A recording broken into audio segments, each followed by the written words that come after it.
Dharmanagar चेंगसावै रिजाखा board नाहालायमुंनि सामुं दिनै मार्च दाननि पाइथाक सालमारि 30 सालमारि ग्राकसल Dharmanagar चंबारि दोकसावै board नाहालायमुंनि सामुं चेंगसावै रिजाखा बेसि चार जिबा उमरनि बिसिंग तंनाय चाक्रा जोग्रकनि नगनगो थांगै बोर्ड नाहालायखा बोर्डनि सेबकलानि रक जे रकनि उमर कावै थांबाय नगनि अंखमाया याकुं याक लिलागमाया रकनि नगनगो थांगै बोर्ड नाहालायमुंनि सामुं चेंगसावै रोजाखा दिनै ग्राक साल फुंनि सिमि उमर कावै थानाय चाक्रा जोग्रकनि नगनगो थांगै बोर्ड नाहालायमानि मांगपिलि कासै फाइका এই যে আজ বাড়ি বাড়ি ভোট প্রক্রিয়া সেটা ইসিআই আমাদের ইলেকশন কমিশন অফ ইন্ডিয়ার গাইডলাইন মেনে চলছে।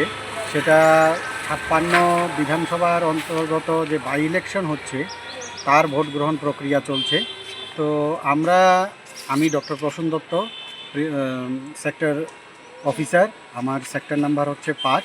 এই সেক্টরের অন্তর্গত পিডাব্লিউডি এবং 85+ ভোটার যারা আমরা বাড়ি বাড়ি গিয়ে ভোট নেব তার সংখ্যাটা হলো 27।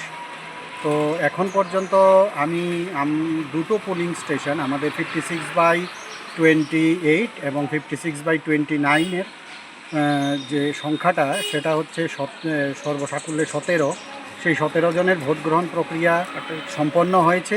এখন আমরা আছি 56/27 পোলিং স্টেশনের অন্তর্গত যে শারীরিকভাবে বিশেষভাবে সক্ষম যারা ভোটার এবং 85+ বয়সোত্তীর্ণ যারা ভোটার তাদের ভোট নেওয়ার জন্য। তো এখানে 6 জন ভোটার আছেন। তো 6 জন ভোটারের মধ্যে একজনের ভোট গ্রহণ প্রক্রিয়া সম্পন্ন হয়েছে। তো এই ভোট গ্রহণ প্রক্রিয়া আমাদের চলবে 31 মার্চ, 1 এপ্রিল এবং 2 এপ্রিল, এই 3 দিন। আর এখন পর্যন্ত যারা ভোটাররা ভোট দিয়েছেন তারা যথেষ্ট আনন্দের সাথে ভোট দিয়েছেন এবং এখন পর্যন্ত সম্পূর্ণ ভোট গ্রহণ প্রক্রিয়া সুচারুভাবে এবং যথেষ্ট শান্তিপূর্ণভাবে সম্পন্ন হয়েছে। এবং এই ভোটাররা যারা ইতিমধ্যে নিজেদের ভোট দিয়েছেন ওনারা এই আমাদের ইলেকশন কমিশন অফ ইন্ডিয়ার এই যে পদক্ষেপ যেটা প্রতি বছর হয়ে থাকে তার ভূয়সী প্রশংসা করেছে। নমস্কার, ধন্যবাদ।